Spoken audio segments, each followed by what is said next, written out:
Take 622. It's not. Are you ready?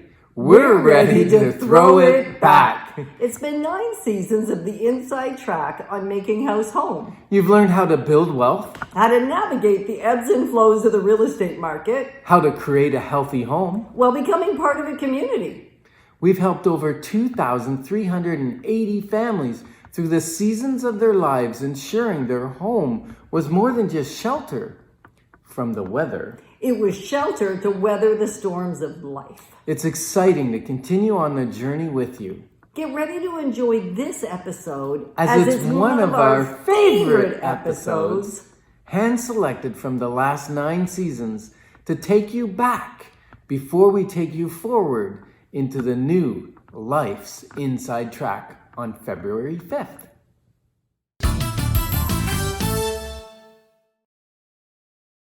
From paycheck to freedom. Have you ever experienced a time where there was more month than there was money? And maybe you haven't experienced it and you've watched somebody else experience it, and it was not fun to watch. It was actually really, really painful. Well, I too have been there. And actually, these amazing guests sitting with me, Harold and Linda Epton, hello. Hello. How are you today? I'm good. And more importantly, how are you today? Because their story, what they're going to do is let you inside, right? That's what you've told me. That's right. You're going to do it, right? Yes. Uh-huh. Oh, yes. Okay, good. They're going to let us inside their life and where it was when it was actually barely even paycheck to paycheck. And now they're in a space of freedom. So as they let us inside what's gone on for them, what's going to open up for you and for me is possibility. Possibility that I maybe couldn't even see in my own life, and yet it was probably already there. So what my hope and what their hope is today is that as you listen to us, as you engage with us, as you hear the stories and you learn a little bit about how to invest in yourself first, how to have a plan and then live that plan out consistently, one step at a time, and then to incorporate communication through all of that, you will then be able to take what was going on in their world, expand it, and bring it into your world so that it opens it up for you in a powerful and significant way. How does that sound? Sounds good. Does that sound like a good plan? Sounds like a good plan. All right. So as we start sharing your story, what year, and it doesn't really matter what year, except to set a little bit of timeline, I think maybe it matters a little bit. Does it matter to you a little bit as you're listening and as you're engaging and as you're hopefully even logging on to YouTube and watching some of the previous episodes, because this is going to give you a taste of what it's going to take to move from paycheck to freedom. And yet there's a lot of content. So you could go to youtube.com/Decker Team and get access to more shows. Yeah, which is all there too. So timeline matters because this isn't an overnight journey. Definitely not. This has been 13, 14 years and maybe a little bit more. Okay. Yes. So it's a lifetime style. A lifetime style. Say more about that, Harold. You have to realize where you are, and you have to realize where you want to go, and you have to come up with a plan to get there, whether it's by yourself as a single person or as a couple who want to succeed as a couple, but also as a family unit if there's children involved or anything else. As a family, you have to get there, and you have to choose that lifestyle. You have to communicate about it. You got to plan for it, and away you go.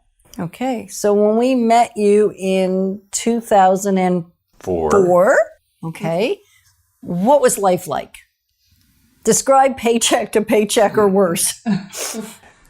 At the time, I was in the Navy, and it was quite literally got paid at the beginning of the month, got paid middle of the month. Okay, beginning of the month, we'll pay this bill, and we'll use that credit card to pay those bills, and then we'll make the minimum payment at the middle of the month. And everything else, we'll just work around that. Wow. And how did that feel? Trapped. definitely you really trapped. feel trapped. You feel trapped.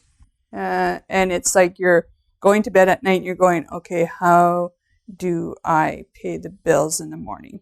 And you're not sleeping well. And you're going, the next step would be creditors calling because you're not making your payments on time. And it's a horrible feeling. Yeah. And as we're sharing Harold and Linda's story, I'm going to confess right now. And I think many of you, if you've been tuning in and as you've been learning alongside of us and as we've been growing together, you know that Ken and I as well live that lifestyle. And it is a horrible place. So if you're living that lifestyle, what I hope and pray and encourage you to get today is that if Ken and I can do it, if Linda and Harold can do it, if so many of our other clients can do it, you can too. Like, it is very possible to move from that space of, I would call it despair. What would you call it? If you could give it one word, Harold, what would you give that time in your life? Self-entrapment. Self-entrapment. That's 2 words. 3. Hyphenated. Yeah, hyphenated. We're two people, so yeah. Okay, self-entrapment, despair, and what would you say, Linda? I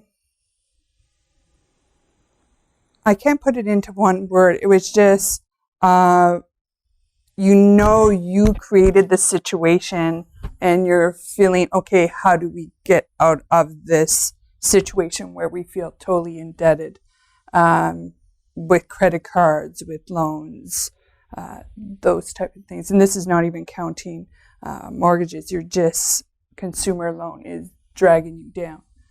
And it's not something that's easy to talk about. I mean, Right. we talk Are about... we brave? Look at us. You Right? talk about when you're at work, especially in the line of work I did at the time, you talk about your career, you talk about work, you talk about I was in the Navy, how's the ship going to get this accomplished? How's that going to get accomplished? What do you do with people? And so on and so forth.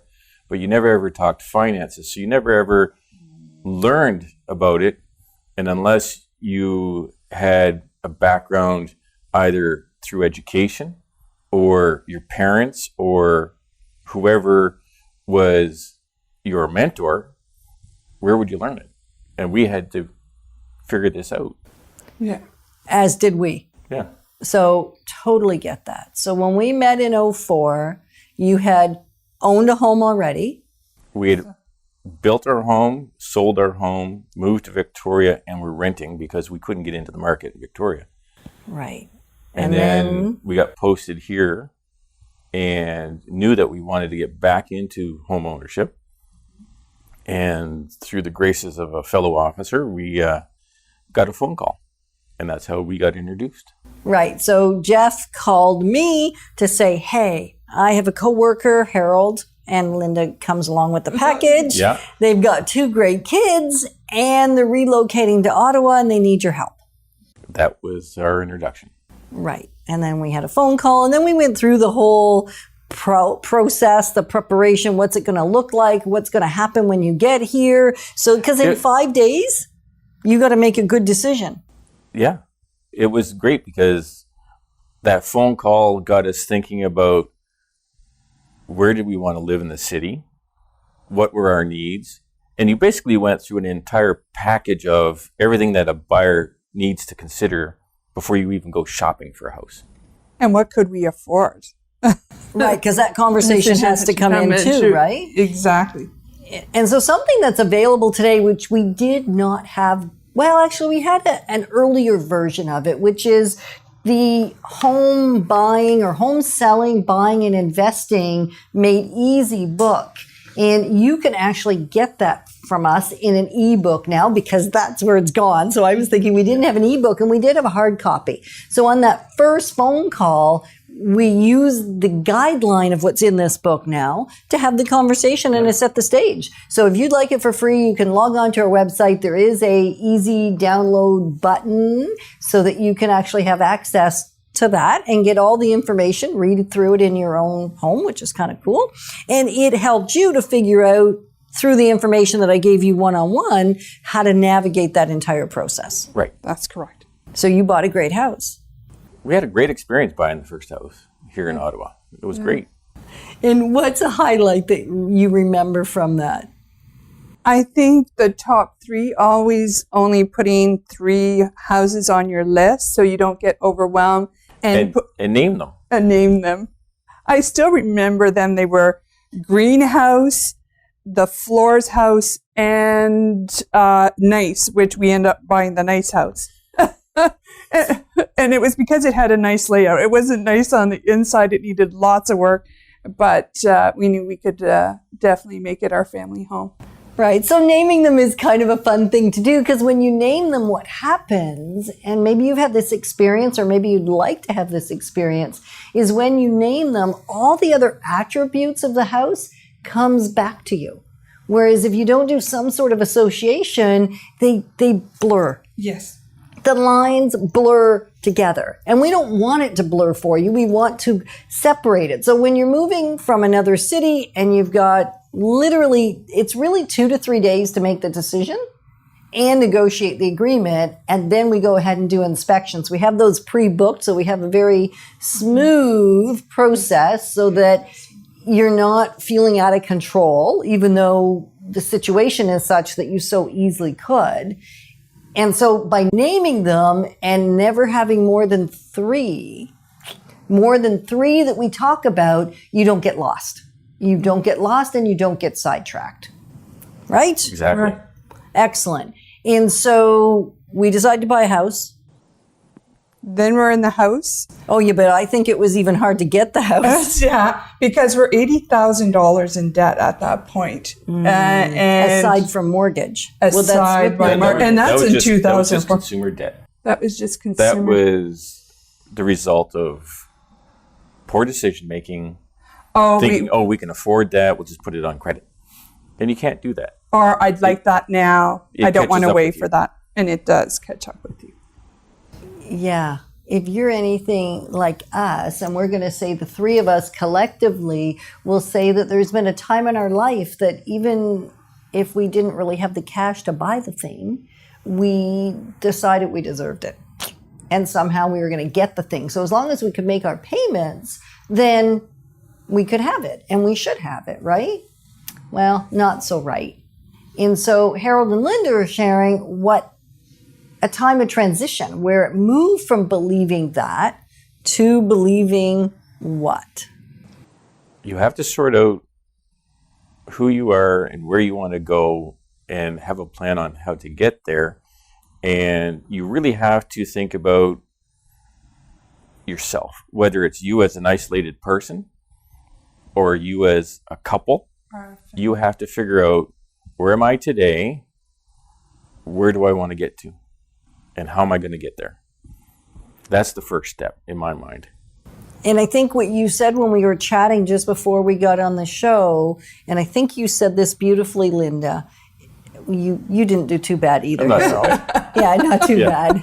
bad. Linda, you talked about investing in yourself or paying yourself Self first. first. And I think, Harold, you said that you had to shift your attitude. Yes. Somebody said. Yes. Oh, That yeah. your entire attitude had to move from paying for stuff, paying for things that didn't necessarily help in the long run. Paying lots of interest, paying the bank, paying everybody Paying else. somebody else first. So Yeah. you have to pay yourself first. And a lot of that came from just being tired of that grind. and then educating ourselves, reading, talking with each other, coming together, brainstorming. Harold loves to read. I love to read, so he And we, would read and we came across, that book in our journey. and you have to read so that you get an understanding of what's involved in the process so that you can move forward. Right. So the book, if you're listening right now and you're not watching us, you're going to wonder, what did Harold just do? Well, he held up the Wealth Formula book. And that is a book that you used as a resource to To get help started, you. how are we going to get out of this hole? Right. And then It was that philosophy. When I read the book, it makes so much sense. Like, pay yourself first, how to pay down that debt load, what to tackle first, because that mountain seems so big, and you're going, how do I tackle this? And you realize one step at a time, and sometimes there are baby steps, but when you see it working and over the years working, it brings you that eventually freedom that you're looking for, and that wealth that you're looking for, and what you put in your plan. At the end, like at the end of the road, you're going, okay, this is what I want to achieve. But you have to realize it's one step at a time, and the book shows what those steps are. And then you could start to take action on a step. Yep. That's right. And then recalibrate. I think we talked a bit about. Yes. Just sometimes the thought. You have to, because the situation changes all the time. You know, the kids have issues. They got to take care of this. The car has an issue. You got to take care of that. So it's all the time recalibrating, but keeping in focus where you're going. And the big part of that is communicating. You have to talk to each other all the time. All the time. You heard it here, not first, and yet you heard it here. Talking all the time, really communicating so that you're on the same page. Yes. So that you know what's gone south and how to navigate that and how to move things in a positive direction. Back on track. Exactly. On the inside track. That was pretty good. Anyway, so invest in yourself first. Yes. Definitely. And you did that by deciding to pay down your debt initially. We decided Or that how? we wanted to get rid of all our consumer debt. And our initial plan was to take the house that we were living in, fix it up as best we could with what resources we had, and present it to the market. We sold that house and made a sum off of it. And I remember. we had enough to get a down payment on our next house and pay off most of the debt. That's right, because there was still debt sitting with you those years later, wasn't there? Yeah. You've been paying it down. But we got rid of a lot of it. right. And we got rid of all the high interest stuff.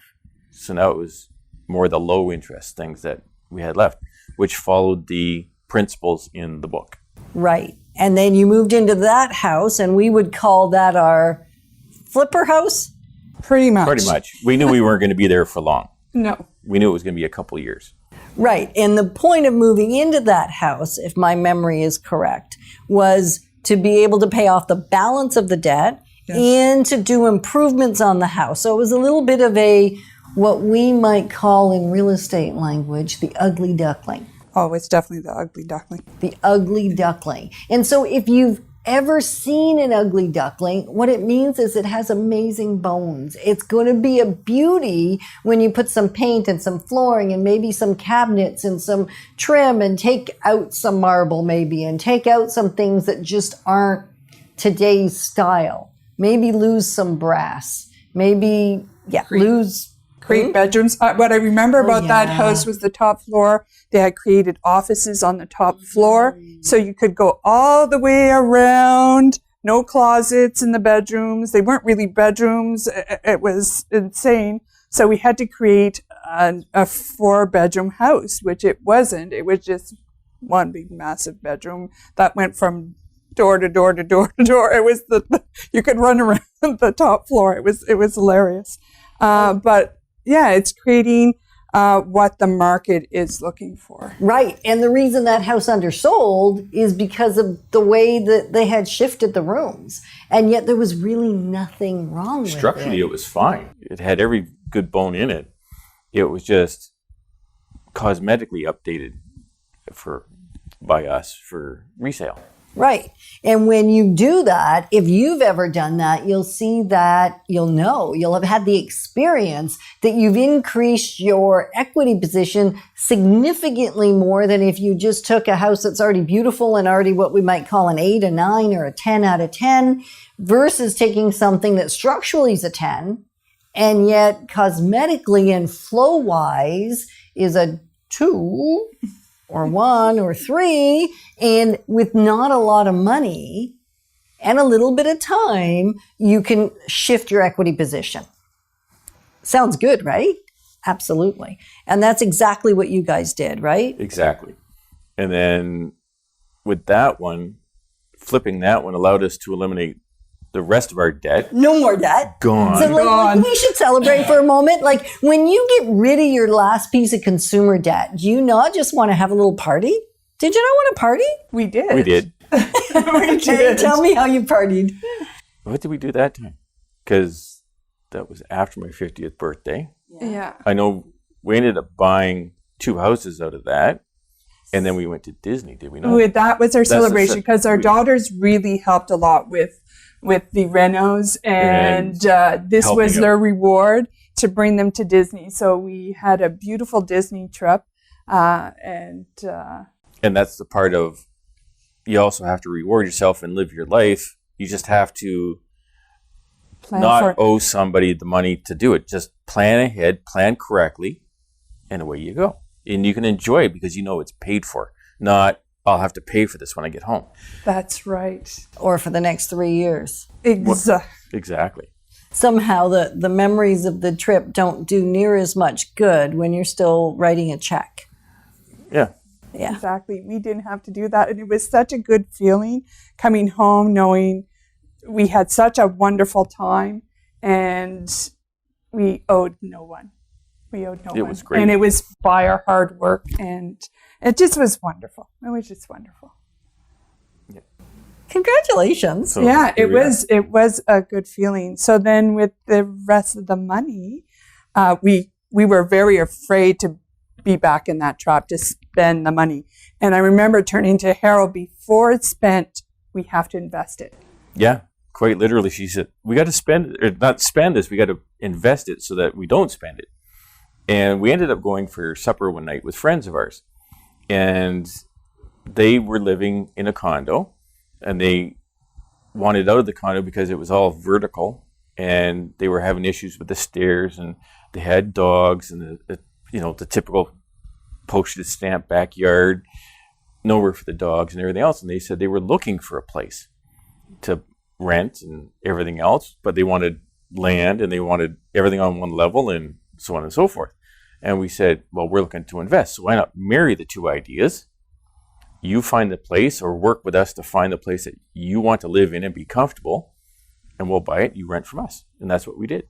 And it worked great, didn't And it? it worked great for 3 years. Fantastic. We were able Fantastic. to be in a position to make the rent such that our basic costs were covered, and the rent was low enough that they could afford it and put money aside, and now they own their own house as well. Isn't that awesome? It great. is awesome to pave it forward. It is really awesome.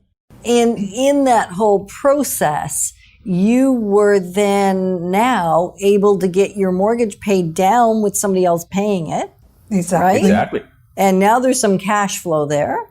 Yes. Yes. With the next renters, now there is. Yeah. Yes. Like, isn't that neat? And help somebody. Yeah, exactly. And we're doing the same for them. If they want to, they can put money away, and eventually, hopefully, they can get their own house as well. So Wow, that's great. And so then it came time for you to no longer have the house that you were living in to really be the right fit anymore. well, that's just it. It wasn't working anymore. The girls have grown up. Our one That happens, doesn't it? I know, time. What's Too time? fast. So our needs as a family changed. So having learned some lessons from this and having read some more books, and we got some more understanding, and working with our team, which includes you folks and includes lawyers and other folks and anybody who's willing to pass you information, we learned a few more lessons, and we decided we couldn't find an investment property that worked for us. So Linda had the idea, and we communicated about it. Well, why don't we just keep this house and rent it out, and let's go looking for our new house that works for us. So that's what we did. Right. So now you have 2 investment properties. Yes, we do. And you're living in a space that works really well for you. For us. Yeah, and the girls have communicated, like Victoria, before she left on fall break, she said, I really like this house. It really suits our family. And it really solidified that we made the right decision.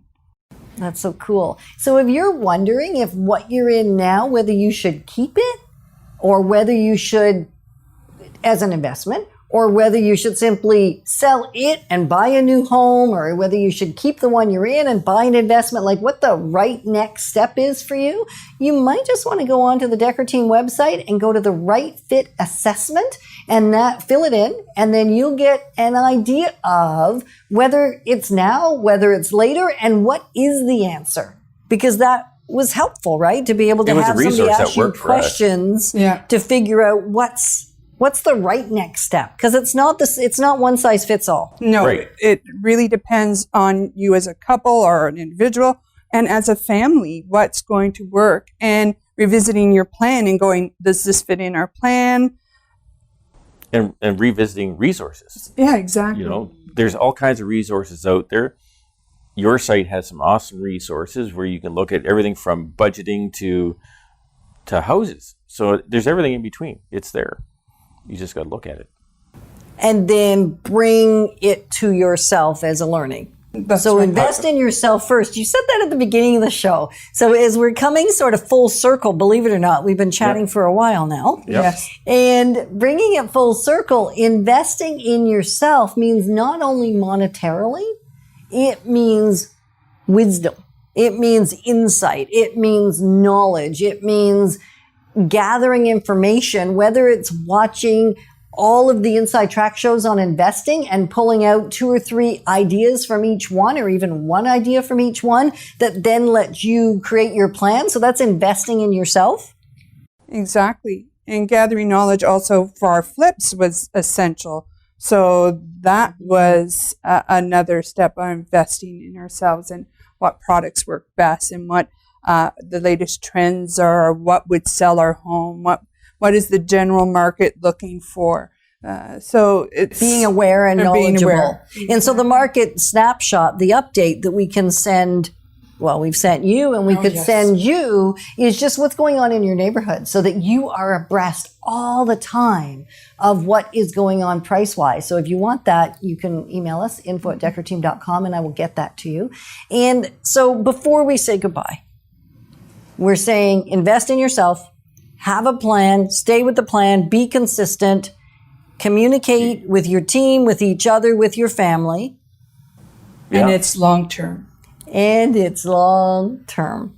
What would you say? It's not an overnight process. It's time. It's Give time. yourself time. Give yourself time. Give yourself time. And it's never too late to start. We were But if you never start, you're never going to get there. So paycheck to freedom, Linda and Harold, I am so excited for where you. you've come from and where you are and where you're going. And thank you that we can do it with you. It was fun. thanks. It's been a great journey. Yeah. So if you're looking for a journey of craziness, give us a call and we'll help you. 613-860-4663. What you wanna do? Well, man, it's on you. Take me down.